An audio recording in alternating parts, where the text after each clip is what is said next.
பேரிடர் மேலாண்மை நிபுணர் மாதவன் அவர்கள் இணைப்பில் இருக்கிறார். சார் வணக்கம். சார், ஃபர்ஸ்ட் ஆஃப் ஆல் இப்போ ஏற்பட்டிருக்க நிலச்சரிவிலிருந்தே மக்களை மீட்க முடியாம மீட்பு பணிகள் திண்டாடி வர சூழல்ல, செகண்ட் ஆஃப் ஆல் இந்திய வானிலை ஆய்வையும் இப்பயும் எச்சரிக்கை விடுக்கப்பட்டிருக்கிறது. மக்களுக்கான முன்னெச்சரிக்கை நடவடிக்கைகள் என்ன, மீட்பு பணிகள் என்ன ஸ்ட்ராட்டஜி யூஸ் பண்ணா சீக்கிரம் பொதுமக்களை மீட்க முடியும்? அதாவது கேரளாவை பொறுத்த வரைக்கும் பொதுவாக வயநாடு ஏரியா அடிக்கடி நிலச்சரிவுக்கு ஆட்படுற இடம். அது இப்ப நடந்த பெரும் மழை காரணமாகவும் அங்க உள்ள பூமியோட அந்த மண்ணோட தன்மை காரணமாகவும் அங்க மிகப்பெரிய நிலச்சரிவு ஏற்பட்டிருக்கு. இதுல முக்கியமா நம்ம கவனத்துல கொள்ள வேண்டியது என்னன்னு கேட்டீங்கன்னா, இதுக்கு அடிப்படையில் காரணம் டிஃபாரஸ்டேஷனும் இன்னைக்கு உள்ள நம்ம டூரிசத்துக்காக நிறைய பில்டிங் கட்டுறதும் அதோட ஜியாலஜிக்கல் ஸ்டடி பண்ணாம பண்றதும் முக்கியமான காரணங்கள். அதை தாண்டி பொதுவா இந்த மாதிரி பேரிடர் சமயத்துல பொதுவா வயநாடு, இந்த இடுக்கி டிஸ்ட்ரிக்ட் இங்கெல்லாம் அடிக்கடி பேரிடர் நடக்கிறனால அங்க உள்ள லோக்கல் பப்ளிக்கை இன்வால்வ் பண்ணி ஒரு பேரிடர் மேலாண்மை திட்டம் தனித்துவமா இதுக்கு ஒன்று டிவைஸ் பண்ணி அதை அந்த மக்களுக்கு எஜுகேட் பண்ணி பண்றதுதான் மிகப்பெரிய ஒரு எதிர்காலத்துல வர சவால்களை சந்திக்கிறதுக்கு ஏதுவா இருக்கும். பொதுவா இந்த மாதிரி சமயங்கள்ல மண் சரிவு, இந்த மாதிரி மழை, இந்த காலங்கள்ல அங்கிருந்து இந்த நிலச்சரிவு ஏற்பட்ட இடத்த அந்த இடத்த அக்சஸ் பண்றதே ரொம்ப கஷ்டமா இருக்கும். அதுல எந்த அளவுக்கு இப்ப NDRF இந்த மாதிரி இவங்க பொதுவா இதுல எல்லாம் நல்ல ட்ரைனிங் கொடுத்துருப்பாங்க.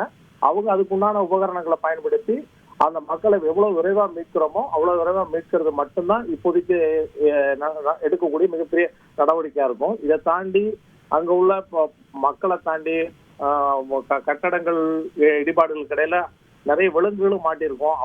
அதையும் பாதுகாப்பை மீட்டு எடுக்கிறதுக்கும் மிகப்பெரிய சவாலா இருக்கும். இதை NDRF விரைவில் அந்த இடத்த ரீச் பண்ணி அதை திறம்பட கையாளுவாங்கன்னு நான் நினைக்கிறேன்.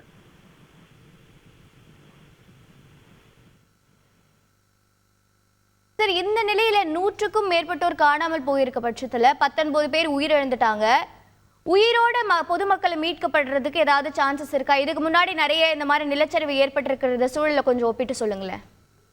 அதாவது கடந்த காலங்கள்லயும் பாத்தீங்கன்னா நிலச்சரிவு ஏற்படுற இடங்கள்ல நமக்குன்னு அதாவது NDRF இவங்கள்ட்ட அதுக்குன்னு சில கருவிகள் இருக்கும். அந்த கருவிகள் மூலமா மக்கள் எந்தெந்த இடத்துல எல்லாம் பாதிக்கப்பட்டு கீழே மாட்டிட்டு இருக்காங்களோ அதை அவங்களுடைய அதாவது தெர்மல் இந்த சிஸ்டம்லாம் இருக்கு, அதை வச்சு அந்த ஏரியாவை டிடெக்ட் பண்ணி அவங்கள அங்கிருந்து மீட்கிறதுக்கு விரைவா நடவடிக்கை. ஏன்னா இதுல என்னன்னு கேட்டீங்கன்னா, கட்டட இடிபாடுகள்ல மீட்கிறது வேற விதம், நிலச்சரிவு போன்ற இடங்கள்ல மீட்கிறதுன்றது மிகப்பெரிய சவாலான விஷயம்தான். அதுல சந்தேகமே இல்லை. அதுக்கு போதுமான அளவுக்கு NDRF மேற்பட்ட அவங்களுக்கு ஏற்கனவே அனுபவம் இருக்கும். அவங்க ஏற்கனவே கேரளால நிறைய இதுக்கு முன்னாடி கிட்டத்தட்ட 2018 மிகப்பெரிய நிலச்சரிவு ஏற்பட்டிருக்கு. அடிக்கடி நிலச்சரிவு ஏற்படுதாங்க. அதனால அவங்க அதுக்கு போதுமான அளவுக்கு அவங்க உபகரணங்கள் வைத்துக்கொண்டு அவங்கள விரைவில் மீட்டெடுக்கும் மட்டும்தான் இப்போதைக்கு சவாலான சமாச்சாரமா இருக்கும். இணைப்பில் உங்கள் தகவல்களுக்கு மிக்க நன்றி சார். செய்திகளை உடனுக்குடன் தெரிந்து கொள்ள உடனே சப்ஸ்கிரைப் பண்ணுங்க.